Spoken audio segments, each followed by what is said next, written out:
Hi guys.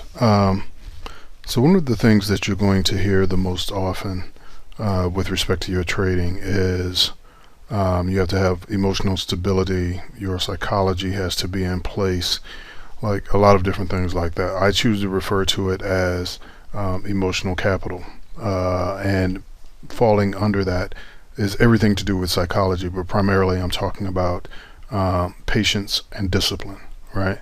Um, so you're going to hear that a lot, but I thought I'd just pull up a chart here and walk through it for a second to show you exactly, or mostly what's meant when you hear traders and trading educators and mentors say that. What do they mean? What do we mean when we say that? So you're looking at the SPY here, and this is a weekly chart. And the two indicators that I have on here right now are the Taos trend spotter lines, which are multiple moving averages with a little bit of proprietary stuff added in.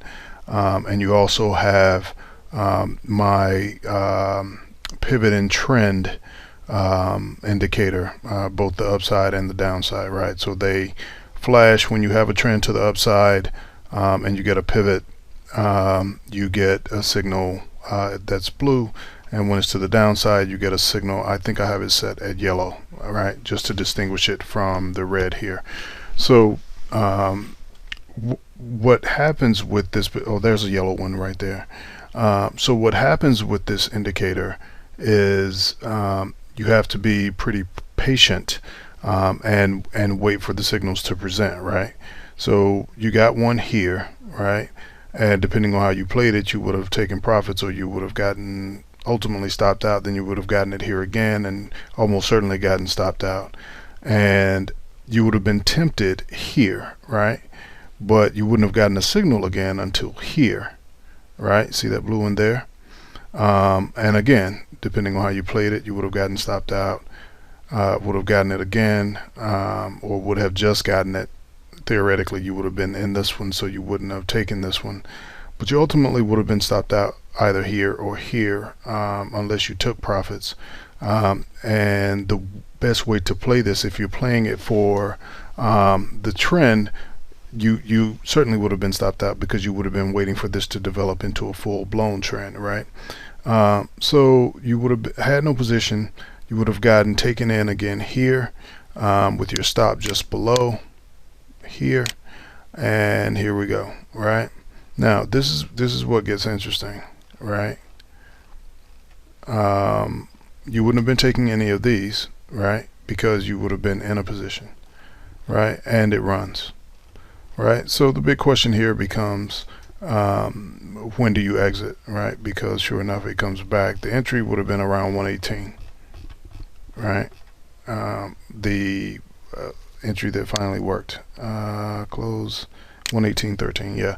So right around 118, 119, something like that, you would have gotten in. And then the question would have been, how long do you let it run?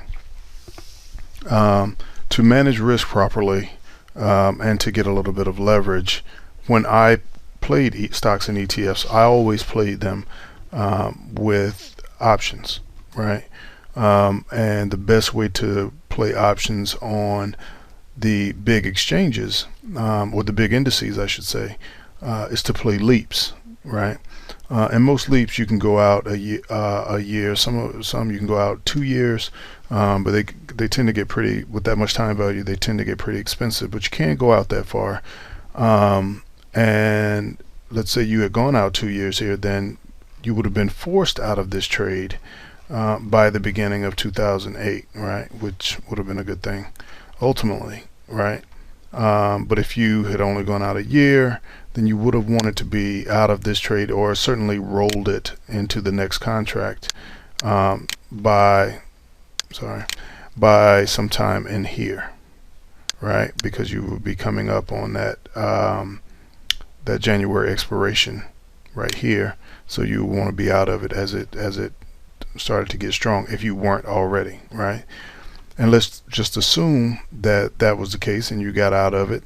Well, you will be waiting for the next signal to take the next leap, right? There it is, and there you go, right? Now, the good thing here, or one of the best things here, is these three indicators, when you combine them, you would get no short signals here, right? And that's playing to the strength of the trend. You get no short signals in a situation where you're in an uptrend, right? So the absolute high, you're not going to catch that short, right? So if you're a counter trend player, this particular kind of setup wouldn't work for you, right? But if you are a trend player, look when it gave you the short signal, right? It didn't give it to you here, right? It didn't give it to you here. It gave it to you down, retrace, here we go, right? So that would have worked out pretty well, right? Even though I'm not a big fan of short-end stocks or ETFs, because I just feel like there are too many things shooting against you, right? You got, at minimum, you got, don't fight the Fed. You got the Fed always trying to pump liquidity or do whatever they can to get this thing reversed and headed back to the upside. So here you would have had this down if you missed it, and you were just waiting for a trade. You could have gotten in here, and this is where this thing gets a little wrinkly, right? So there's a signal, there's a signal, there's a signal, there. All small losses, but losses nonetheless when you take out the high of the candle that you was the trigger candle, right? And then you would have had, I think, yeah, one more right here, right?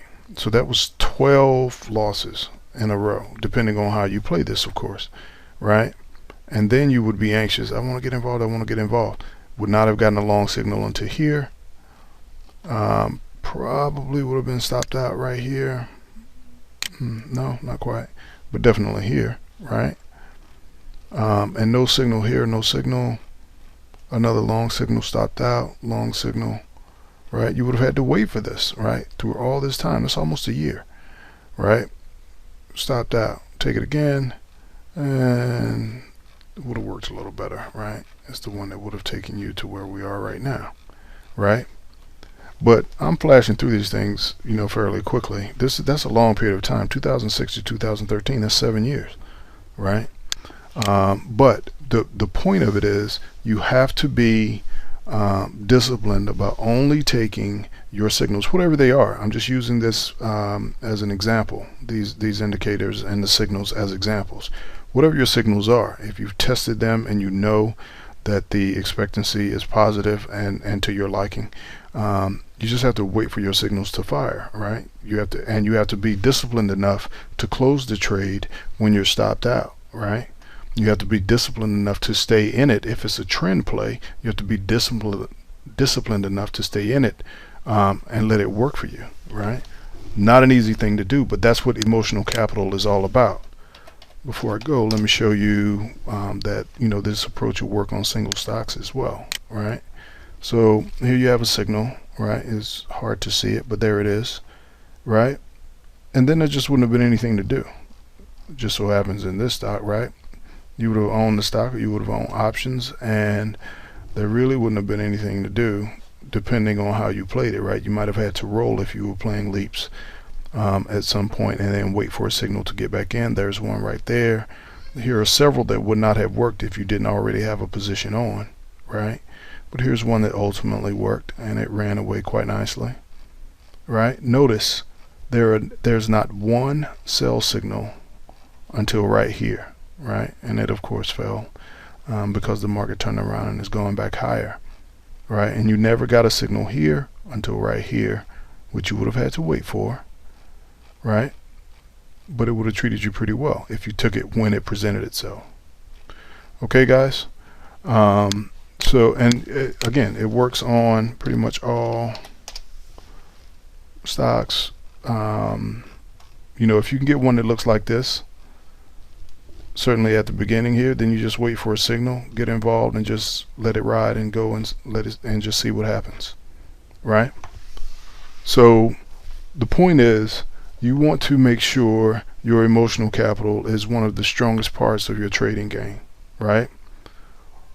You can understand all of the indicators, you can stand all of the theoretical models, you can understand stocks to the nth degree. None of those things will do you any good if your emotional capital is not on point. So spend as much time, if not more, working on your emotional capital, on your discipline and your patience primarily. Spend as much time on that as you do on all of the kind of mechanical pieces of trading, and I promise you it will pay you dividends. No pun intended. Okay? Hope this is helpful. We'll see you at the next video.